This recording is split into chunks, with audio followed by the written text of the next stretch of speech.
I believe in God. I believe in God. It's not that I don't have not have faith in Christianity. I do. The only thing I don't believe that Jesus Christ was God. That's it. I believe in God. I believe in God. I've never really read the Bible from back to front. I don't need to. However, I haven't got anybody. I've the most utmost respect for Christians and what they do and how they go away for their religion. Yeah, Mm-hmm. and it's not that I'm saying that they're wrong. I just disagree. I Mm-hmm. believe that God is God. There is no others. He has no brothers. He has no sisters. He's there by himself. Right, God is God, and that makes so much more sense to me. And that was also another reason that I genuinely believed that before I turned to Islam. Mm-hmm. Before I become a Muslim, I believed that there is a God. I always anybody that asked me, they said, "Do you believe in a higher power? Do you believe in God?" I said, "Yes, I do. I believe in God." I said, "There must be a God." We could sit here for hours and debate Mm-hmm. about how the earth started and how the first form of life. There is one simple answer. It is God. There must have been a creator Mm-hmm. somewhere along the line, which was obviously Mm-hmm. God. Alfie, we've spoke about God Hmm. and your faith. We've spoke about your granddad. Hmm. We Hmm. spoke Hmm. about your father. Tell me a little bit about your mum. Oh, my mum's the best. She's a good woman. She's helped me an awful lot throughout my life with odds and ends and jobs. Do you know what? Probably stuff, a lot of paperwork she's helped with, a lot of stuff that I couldn't do. I've been very blessed with a very good family, very good parents, and very good grandparents. It's actually really funny when people criticise me that oh, your dad's done this, your dad's done that. Do you know what? My granny and grandparents have done an awful lot also, but they don't even get any credit. They don't Mm-hmm. even get mentioned. My mum's done an awful lot Mm-hmm. for me. My dad's given me very solid and very good advice and tried to steer me in the right direction. But I've been very, very headstrong from being a young age and doing what I want to do and I would rather foul being my own man than be successful being someone's puppet, whether that may be my dad's or anybody. I'd rather do my own thing and not make it a success so I can speak off the back of my own experiences. Do you think men and women are equal? No, I don't. Not at all. Do you think we have different roles? What do you mean? Does a man and a woman have different roles where in today's society you get more feminism, women want more like high profile jobs, But they CEOs? can get them. They can get them. I believe it. Like, listen, they do deserve these jobs, and I'm not saying they're not all for men. There's thousands of women out there that's 10 times clever. They've forgot more than I'll ever know. Forgot more than I'll ever Mm-hmm. know. Right?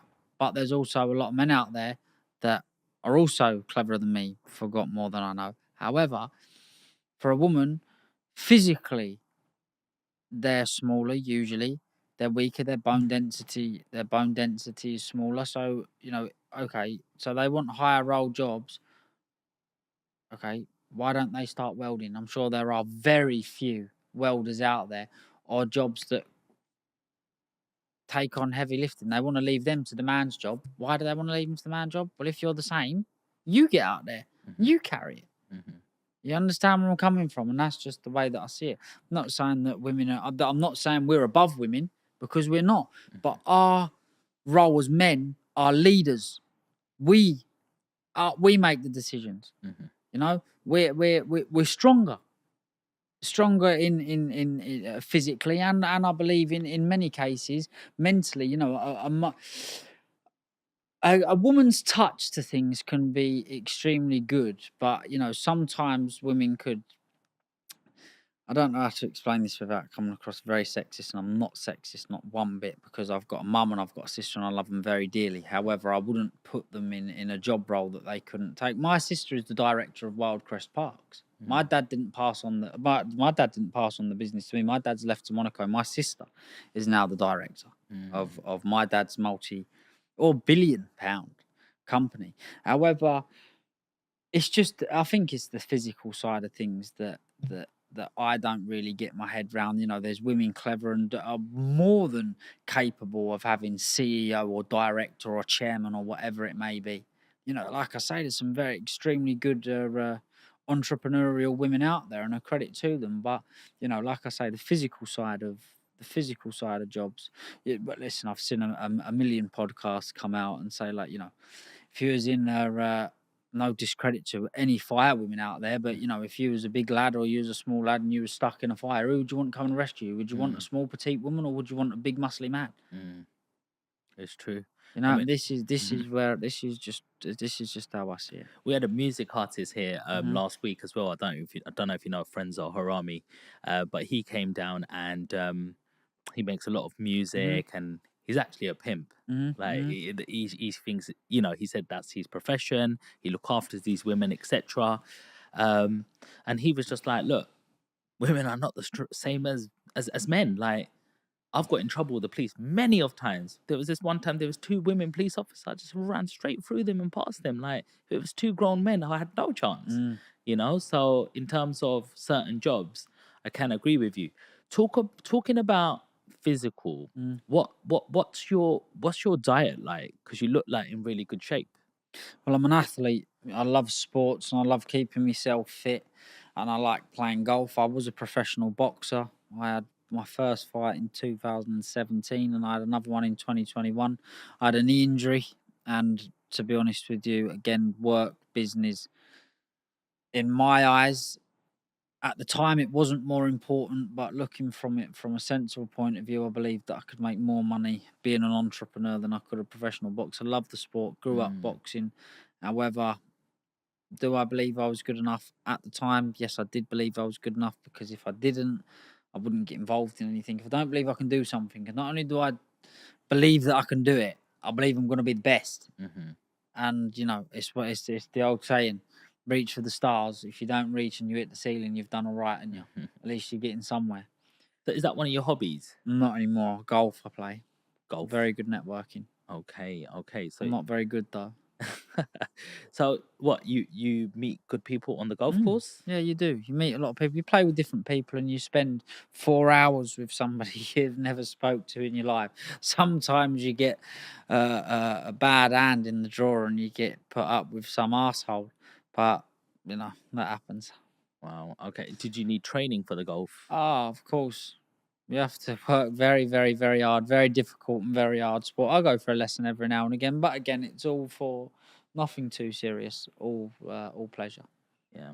I've tried to play top golf and it's bloody hard. It's That hard little game. thing It's just to hard. have that It's swing hard. tight. It's hard. It's hard. Tell us more about the boxing side. In what sense? What do you want to know? A little bit more about, what boxing has taught you. That teaches you an awful lot. What that taught me, first and foremost, is discipline. Taught me discipline, and that also helps the entrepreneur. Discipline, knowing what you can have, knowing what you can't have, knowing what you can spend money on, knowing what you can't spend money on, knowing what you can do, and knowing what time you got to go to bed. All these things are what make a good entrepreneur. The same as what would make a good athlete, make a good entrepreneur. A good diet would make a good entrepreneur. A good sleeping pattern, a good routine would make a good entrepreneur. All these things help, I believe. Definitely. Where do you see yourself in the next 10 years? What would you have liked to have accomplished? you know, I've been asked this question an awful lot before on podcasts, and I actually find it a very difficult question to answer, because there's genuinely no limits where I'd like to be in 10 years, and I don't see any limits. I don't see any boundaries why I can get to. If I don't get to, so as it stands at the moment, I'm number 75 on the Sunday Times under 30s rich list. When you get to with 10 million, um, when you get to 30, I think it becomes 300 or 750 million. So I suppose I'd like to get to 750 million before I'm 30. So then I can end up in the big boys Sunday Times Mhm. rich list. Tell me the relationship with your father.